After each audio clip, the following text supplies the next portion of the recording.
Supreme court ने सोमवार को वक्फ संशोधन अधिनियम पर एक महत्वपूर्ण फैसला सुनाया है।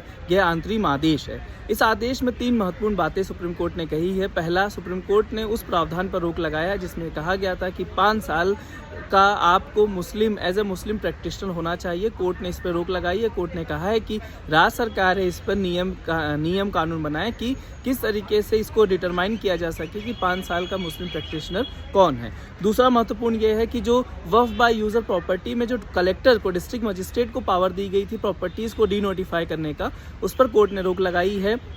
कोर्ट ने कहा है कि इतना अधिक पावर जो है कलेक्टर को नहीं दिया जा सकता कि प्रॉपर्टीज को डी नोटिफाई करना उनको अधिकार दिया जाए। तीसरा महत्वपूर्ण बात, जो वक्फ संशोधन, जो वक्फ बोर्ड बनेगा उसमें गैर मुस्लिम सदस्यों की सीमा संख्या पर एक तरीके से कोर्ट ने रोक लगाई। कोर्ट ने कहा है कि जो केंद्र सरकार की जो केंद्रीय वक्फ बोर्ड होगा उसमें 4 से ज़्यादा गैर मुस्लिम सदस्य नहीं हो सकते।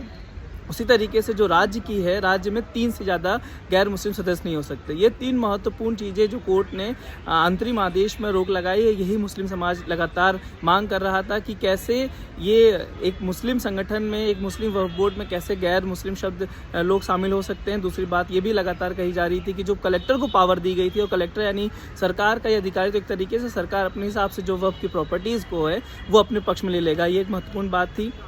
हालांकि इस पक्ष को, अगर इस कोर्ट को, पूरे मामले को देखा जाए तो एक तरीके से सरकार के पक्ष में भी फैसला आ रहा है। सरकार ने कहा है कि कोर्ट ने उन प्रावधानों पर पूरी तरीके से, जो पूरा वक्फ कानून था उस पर रोक नहीं लगाई है, उसके कुछ ही बिंदुओं पर रोक लगाई है।